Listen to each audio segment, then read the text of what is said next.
أجدد شكري للأخ العزيز سي العربي عماد. لن أطيل في العودة إلى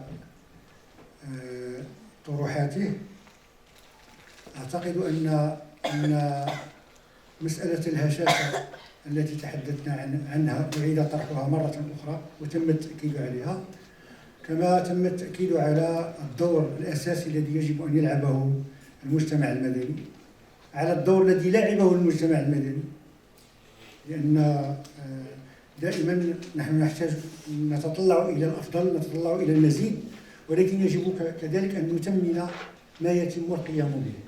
وما تم القيام به قبل المؤتمر العالمي للتعليم الكبار من طرف المجتمع المدني كان يمكننا نقول ان فري اكسبلوا، لأن العمل الذي تم على هامش المؤتمر العالمي مراكش كان عملا عظيما جدا، ومكن من إدراج الكثير من توصيات المجتمع المدني في الوثيقة النهائية التي صدرت عن مؤتمر مراكش. آخر العنقود صديق وزميل عزيز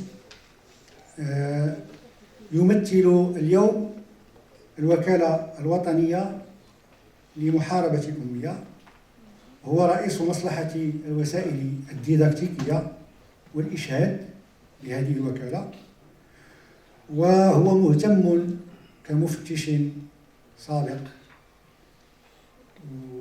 بمجال تعليم الكبار، ويحمل كذلك همه كما نحمله جميعا.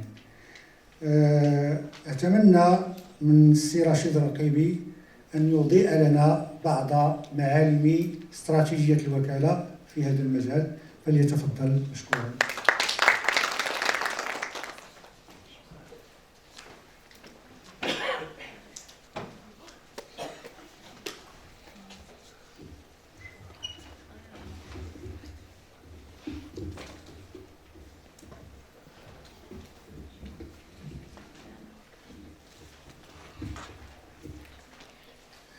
شكرا جزيلا صديقي العزيز سليم ديوني.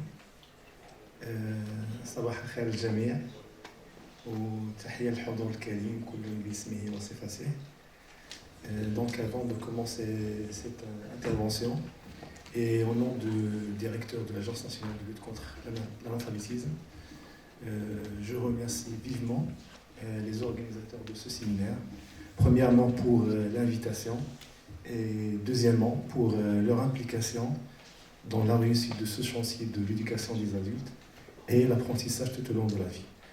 Donc ma contribution va porter sur la feuille de route de l'Agence nationale de lutte contre l'analphabétisme en tant qu'instrument stratégique d'opérationnalisation du cadre d'action de Marrakech. Donc je vais essayer d'être bref, concis et précis. Je m'en arrête comme ça. Donc, cette présentation va s'articuler sur les 3 points suivants. Premièrement, cadre d'action de Marrakech, CAM, en tant que feuille de route pour les politiques publiques de l'apprentissage et l'éducation des adultes à l'horizon 2030 et au-delà. Le deuxième point va porter sur la feuille de route de l'Agence nationale contre l'analphabétisme 2023-2027. Et enfin, je vais essayer de vous montrer le croisement entre cette nouvelle feuille de route de l'agence et quelques dispositions de cadre d'action de Marrakech. Premièrement, je vais faire un petit rappel par rapport au cadre d'action de Marrakech à travers son cadre logique. Donc pour ce qui est de CAM, pour ce qui est de son contexte, il a été adopté lors de la 7e conférence internationale de l'éducation des adultes, organisé sous le haut patronage de Sa Majesté le Roi, que Dieu l'assiste. L'objectif principal de ce cadre d'action de Marrakech est la conception de stratégies concrètes pour le développement de l'éducation des adultes autour des questions prioritaires. Pour ce qui est de l'architecture de ce cadre d'action de Marrakech, il se constitue d'un préambule. Deuxième point, domaine prioritaire. Troisième point, apprentissage, éducation des adultes au potentiel transformateur. Et enfin, la coopération internationale et le pilotage suivi. les principaux acteurs de ce cadre d'action qui sont censés mettre en œuvre ce cadre d'action de Marrakech. Premièrement, le secteur public, que ce soit ministère, agence, université et autres. Deuxièmement, les organisations de la société civile. Troisièmement, agences des Nations Unies et agences intergouvernementales. Et enfin, les jeunes et le secteur privé. Les principales recommandations du cadre d'action Marrakech pour un apprentissage éducation transformateur, ils sont liés aux 4 axes suivants. Premièrement, établir des cadres et des dispositifs de gouvernance et accroître les financements. Deuxièmement, réaménager les systèmes. Troisièmement, assurer la qualité des apprentissages. Et enfin, étendre les domaines d'apprentissage. Donc, pour ce qui est du deuxième point que je vais présenter maintenant, c'est la feuille de route de l'Agence nationale de lutte contre l'analphabétisme qui a été adoptée lors de son dernier conseil d'administration tenu le 5 avril 2023. Donc, cette nouvelle feuille de route s'articule autour de 4 axes principaux. Le premier axe, c'est le ciblage. Deuxième axe, c'est la synergie. Troisième axe, c'est la qualité des apprentissages. Et le dernier axe, c'est la gouvernance. Cette feuille de route est déclinée en 20 projets. Pour ce qui est du premier axe, il y a 4 projets. Projet 1, développement de l'alphabétisation parentale. Le deuxième projet, c'est le renforcement de l'alphabétisation et amélioration du ciblage. Le troisième projet, amélioration des chances d'insertion professionnelle des bénéficiaires des programmes. Et le quatrième axe, c'est l'appui à l'alphabétisation dans les milieux de travail. Dans le deuxième axe, il y a 4 projets. Le projet 5, la mise en place d'un dispositif cadre de synergie territoriale autour de l'alphabétisation. Le 6e projet, c'est la mise en place d'un mécanisme de coordination avec l'ensemble des acteurs. Le 7e projet, c'est la promotion de l'alphabétisation en tant que levier d'apprentissage tout au long de la vie. Et enfin, le dernier projet, c'est le renforcement de plaidoyer et la communication autour de l'alphabétisation. Le troisième axe en rapport avec l'amélioration de la qualité des apprentissages, il contient 5 projets. Premièrement, c'est la concrétisation de l'Institut de formation au métier d'alphabétisation. Deuxième projet, c'est la révision des curriculums et le développement des méthodes actives. Troisième projet, c'est le développement des usages numériques et l'innovation dans l'alphabétisation. Quatrième projet, le renforcement du système d'évaluation des acquis. Et enfin, la mise en place de certifications et passerelles entre les programmes d'alphabétisation et les programmes de l'éducation formelle et la formation professionnelle.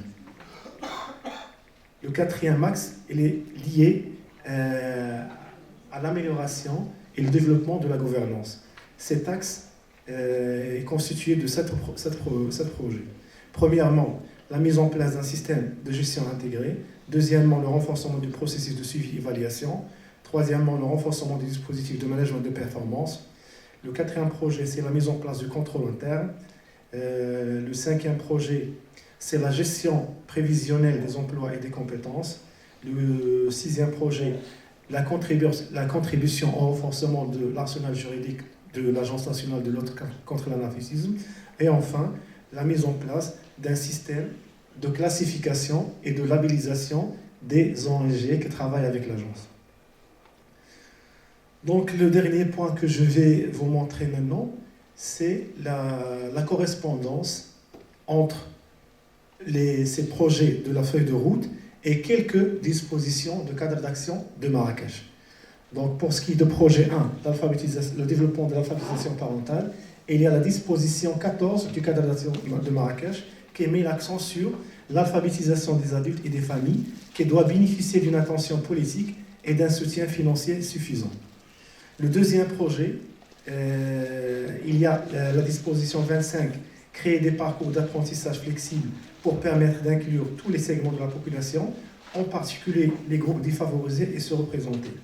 Le troisième projet, l'amélioration des chances d'insertion professionnelle, il est strictement lié à la disposition 25 du cadre d'action Marrakech, à savoir les parcours d'apprentissage flexibles sont essentiels pour assurer une mobilité entre les différents programmes, niveaux d'études et secteur d'emploi. C'est ainsi de suite. Pour chaque projet, il y a une correspondance avec une disposition de cadre d'action Marrakech.